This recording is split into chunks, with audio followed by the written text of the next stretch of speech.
गंगा जी के पावन तट पर श्री सुखदेव जी महाराज राजा परीक्षित जी को यह दिव्य कथा सुना रहे हैं। उन्होंने कथा में बताया कि हे राजन, हमारे प्रभु वृंदावन में नाना प्रकार की सुंदर लीलाएं करते हैं। उन लीलाओं को कर करके माताओं को आनंद पहुंचाते हैं। कबहू करताल बजाए के नाचत मातु सबे मन मोद वरे, कबहू रिस आए कहें हटके पुण्य लेत सोई जही लागे अरे। कभी ताली बजाकर नाचते हैं तो कभी माताओं से कुछ चीज मांग करके रूठ जाते हैं। कभी भगवान अपने प्रतिबिंब को देख करके नाचने लगते हैं तो कभी माखन चोरी करते हैं, तो कभी गोपियों के साथ जो है महारास करते हैं, कभी चीर हरण करते हैं, कभी गेंद खेलते हैं। भगवान की दिव्य दिव्य लीलाएं हैं जिन्हें देख करके पूरे ब्रजवासी आनंदित होते हैं, प्रसन्न होते हैं। उनका दिन कैसे बीत जाता है, रात कैसे बीत जाती है, किसी को पता ही नहीं चलता है। बस भगवान श्री कृष्ण की लीलाओं के स्मरण करते करते उनका समय बीतने लगा। लेकिन प्रभु का अवतार केवल ब्रजवासियों के लिए नहीं हुआ है, प्रभु का अवतार तो सारे जगत का कल्याण करने के लिए हुआ है। कंस जैसे पापियों को मारने के लिए प्रभु आए। ऐसे यहाँ भगवान की लीला चल रही थी। नारद जी ने कहा, प्रभु हे लीला पुरुषोत्तम, कब तक ऐसे लीला करते रहेंगे? आपकी यहाँ लीला माखन चोरी इत्यादि चल रही है, वहाँ कंस का पाप बढ़ता जा रहा है। भगवान ने कहा, मौका तो मिले तब ना जाए, ऐसे कैसे किसी घर में घुस करके मार दे। अच्छा, तो आपको अभी उस मौके के इंतजार है कि मिलेगा तब जाएंगे। तो यहाँ से देव ऋषि नारद जी नारायण नारायण करते हुए कंस के यहाँ पहुंच गए। और कंस को जब उन्होंने देखा तो कहा, क्या बात है कंस, आप इतने चिंतित क्यों हैं? आप तो राजा हैं, राजा को इसे चिंता शोभा नहीं दे रही, क्यों चिंतित है, क्या हुआ है? कंस ने कहा, रे क्या बताएं नारद जी, सारी चिंता का कारण वह काला कलूटा कृष्ण है। जब तक वो नहीं मरेगा तब तक मेरी चिंता दूर नहीं होगी। नारद जी मुस्कुराने लगे। नारद जी ने कहा, अच्छा तो कृष्ण है आपकी चिंता का कारण है, तो जब उनको आप मारना चाहते हैं तो क्यों नहीं मार देते हैं? कंस ने कहा, कैसे मारूं, मैंने कितने सारे दैत्यों को भेजा, लेकिन वह कन्हैया तो मरने का नाम ही नहीं ले रहा है। उसने मेरे सारे दैत्यों को मार दिया और स्वयं नहीं मरा। नारद जी ने कहा, देखो कंस, आप एक एक करके यहाँ से दैत्य भेजते हैं, कन्हैया सबको मार देते हैं। अब ऐसा करो कि कृष्ण को यहाँ पर बुला लो और आप सब लोग इकट्ठा मिल करके मारना, तो कृष्ण मर जाएंगे। एक एक करके आप भेजते तो वो मार देते हैं, और आप सब इकट्ठा होकर के उनको मारेंगे, तब तो तुम्हारा काम बन जाएगा। कंस की बुद्धि में ये बात बैठ गई और कंस ने कहा, हाँ हाँ नारद, बस मैं भी यही करूंगा, मैं यही कृष्ण को बुला करके और हम सब जितने दैत्य हैं सब मिल करके मार देंगे। तब एक वहां पर आयोजन रखा गया।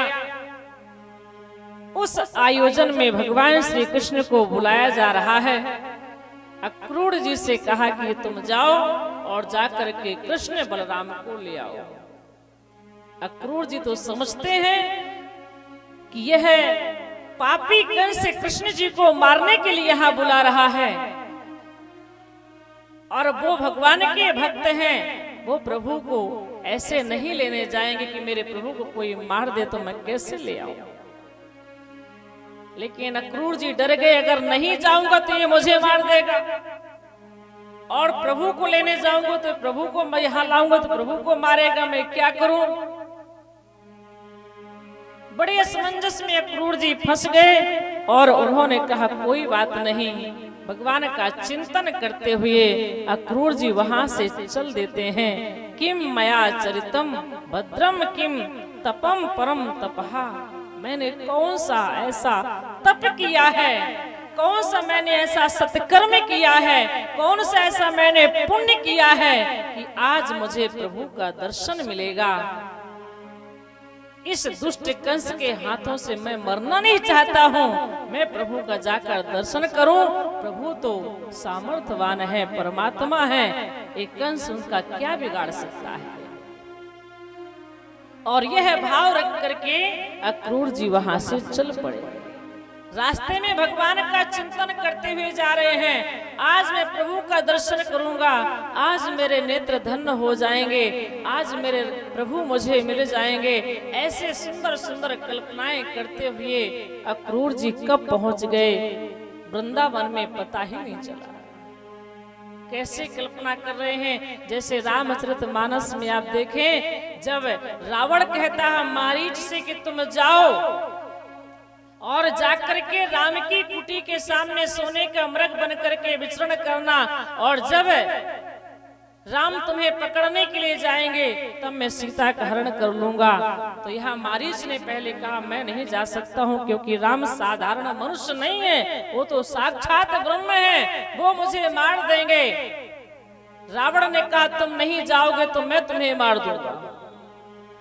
तो मारीच ने कल्पना किया कि नहीं जाऊंगा तो ये मार देगा, जाऊंगा तो वो मार देंगे, तो ऐसा क्यों ना करूं कि प्रभु के पास में जाऊं, प्रभु के हाथ से ही मरूं, इस दुष्ट पापी के हाथ से ना मरूं। मारीच भी बड़ी सुंदर कल्पना करता हुआ जा रहा था। क्या कह रहा था? निज परम प्रीतम देखे लोचन, सुफल करे सुख पाई हो, श्री सहित अनुज समेत कृपा निकेत पद मन लाई हो, निर्वाण दायक क्रोध जाकर भगत अब से बस करे, निज पान कर संधान सो मोहि बधहि सुख सागर हरि, निज पान सर संधान सो मोहि बधहि सुख सागर हरि। मम पाछी धर धावत धरे सरासन बाण, फिर प्रवहि विलोकी हो, धन्य नमो समया। जैसे यहाँ मारीच कल्पना करता है, आज सीता लक्ष्मण के साथ प्रभु का दर्शन करूंगा, फिर प्रभु मुझे पकड़ने के लिए हाथ में धनुष बाण लेकर के मेरे पीछे पीछे दौड़ेंगे और मैं मुड़ मुड़ करके प्रभु को देखूंगा। धन्य न मौसम आन, फिर मेरे समान कौन बड़ा भागी होगा। आज यहाँ अक्रूर जी भी यही सोच रहे हैं, आज मैं केशों का दर्शन करूंगा, उनके सुंदर मुखार बिंदे का दर्शन करूंगा, जिनके गले में वैजंती माला है, हृदय में कौस्तुभ मणि है, घुंघराले बाल हैं, सुंदर कपोल हैं, सुंदर नेत्र हैं। आज ऐसे पीतांबरधारी भगवान का दर्शन करूंगा। ऐसे सोचते सोचते और अक्रूर जी वहां पहुंच गए और जाकर के रात्रि में भगवान से मिले। शाम के समय रात्रि में भोजन हुआ, विश्राम हुआ, प्रभु का दर्शन इत्यादि करते करते नेत्र तृप्त नहीं हो रहे। ध्यान रखना, जो भगवान का भक्त होता है वह कितनी बार भी भगवान को देखे लेकिन उसकी आंखें फिर भी तृप्त नहीं होती है। जैसे भरत जी कहते हैं, महो स्नेह सकोच बस सन्मुख कही न बैन, दर्शन तृप्त न आज लगे प्रेम प्यासे ने। मेरे नेत्र अभी प्यासे हैं, प्रभु के दर्शन से तृप्त नहीं हुए हैं। इसी तरह से अक्रूर जी के नेत्र भी प्रभु के दर्शन से तृप्त नहीं हो रहे हैं। अक्रूर जी ने सारा समाचार बताया और प्रातः काल नंद बाबा से कहा कि आप लोग भी चलिए उत्सव देखने के लिए मथुरा में। और उत्सव के बहाने से अक्रूर जी श्री कृष्ण और बलराम जी को मथुरा ला रहे हैं। लेकिन जब ब्रजवासियों को पता चला कि हमारे केशव प्राणनाथ मथुरा जा रहे हैं, ऐसे बेचैन हो गए, व्याकुल हो गए, जैसे बिना प्राण के शरीर हो जाता है, पत्थर के जैसे। ऐसे सब जो है पत्थर की भांति हो गए, उनके हाथ पैर शून्य हो गए, कोई क्रिया प्रतिक्रिया नहीं हो रही, हमारा प्राण हमसे दूर जा रहा है। बहुत ही व्याकुल हुए, ब्रजवासियों को समझाया। जब गोपियों को पता चला तो गोपियां तो बहुत ही दुखी हुई, जो दिन रात भगवान के दर्शन के लिए ललायत रहती थी, हमेशा प्रभु का दर्शन करने के लिए बेचैन रहती थी। कई बार नंद यशोदा के घर में जाती थी लाला का दर्शन करने के लिए। आज वो प्रभु हमसे दूर जा रहे हैं। गोपियां रथ के सामने आकर के खड़ी हो जाती हैं, केशव अगर आप जाना चाहते हो तो हमारे ऊपर से रथ को निकाल लो, हम अपना प्राण त्याग देंगे, अपने से दूर तुम्हें नहीं करेंगे।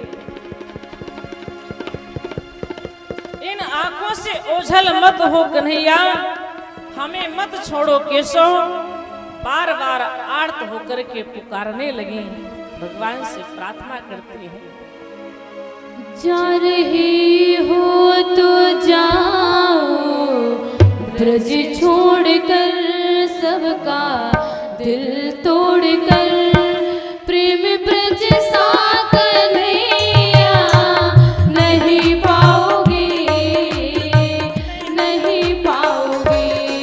जा रहे हो तो जाओ, ब्रज छोड़कर सबका दिल तोड़कर, प्रेम ब्रज सा कन्हैया नहीं पाओगे, नहीं पाओगे। जा रहे हो तो जाओ, ब्रज छोड़कर।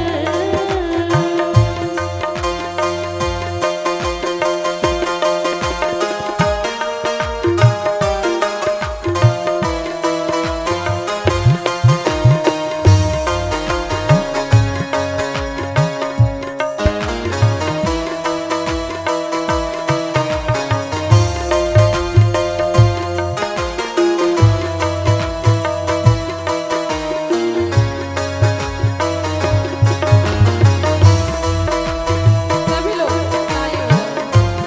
जय हो।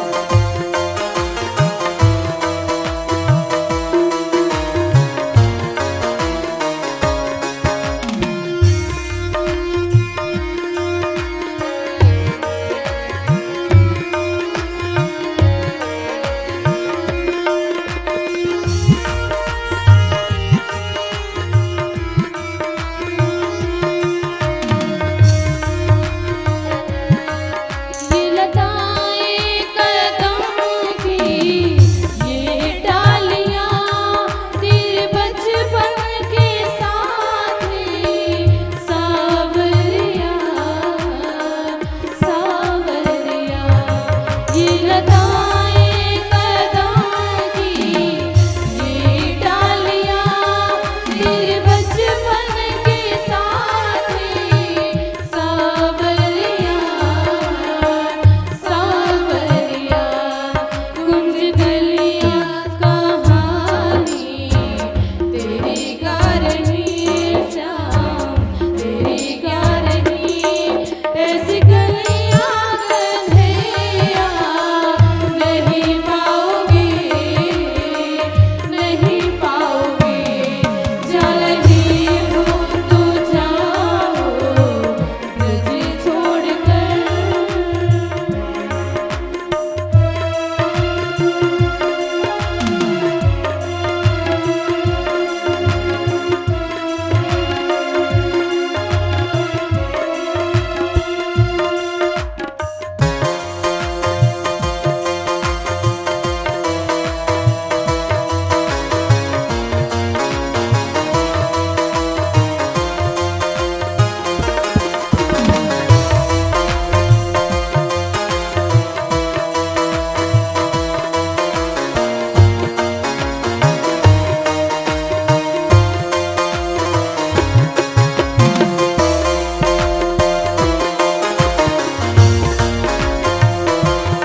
बहुरियां बड़े आतुर भाव से होकर के और क्या कहती है कन्या से, लिगोल वालों का घर में आना तेरा, घर किसी के से माखन चुराना तेरा, चुराना तेरा।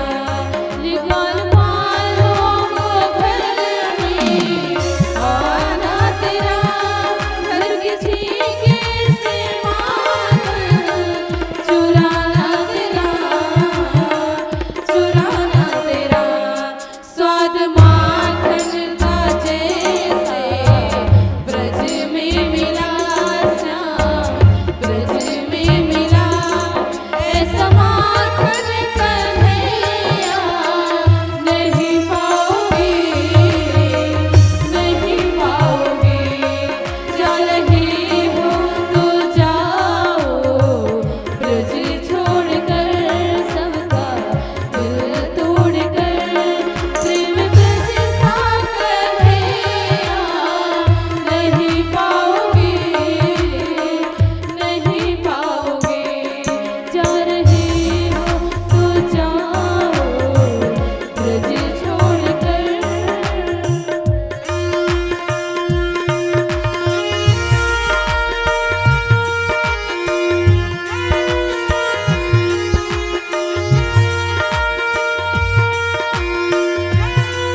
इतना प्रेम ब्रजवासी श्री कृष्ण से कर रहे हैं कि आज उन्हें ऐसा लग रहा है मानो हमारा प्राण हमसे दूर जा रहा है। और सच में भगवान तो प्राण के भी प्राण है। सब सुत प्रेम है प्राण की नाई, राम देत नहीं बने गुसाई। तो श्याम तो प्राण के भी प्राण है। राम चले बन प्राण न जाही, ये रामावतार में भक्तों की स्थिति थी, तो कृष्णावतार में भी इससे कम नहीं है। आज भगवान इन सखियों को, गोपियों को आश्वासन देते हैं, मैं बहुत जल्दी आऊंगा, आप लोग इतना परेशान ना हो। प्रभु रथ में बैठकर जब चल देते हैं, ब्रजवासी गोपियां भगवान के रथ के पीछे पीछे चलती हैं। रथ गति से जा रहा है। जब तक रथ दिखाई पड़ा वह देखती रहती हैं। अब रथ दिखाई नहीं पड़ रहा है, धूल दिखाई पड़ रही तो उस धूल को देख रही हैं। जब तक वह उड़ती हुई धूल दिखाई पड़ी तब तक गोपियां वहीं पर खड़ी रह गईं। उस रथ से निकली हुई धूल को देख करके अपने केशों का स्मरण कर रही। ध्यान रखिए, भगवान से केवल मनुष्य ही प्रेम नहीं करता, पशु पक्षी भी प्रेम करते हैं। जासु वियोग विकल पशु ऐसे, तो मात पिता प्रिय सब कैसे जीवित रहे। जिसके वियोग में पशु व्याकुल हो जाते हैं, उसके वियोग में मानव का, प्रेमी जन का व्याकुल होना तो स्वाभाविक है। लेकिन भगवान जगत का कल्याण करने के लिए प्रकट हुए हैं। अक्रूर जी लेकर के चले गए मथुरा की ओर।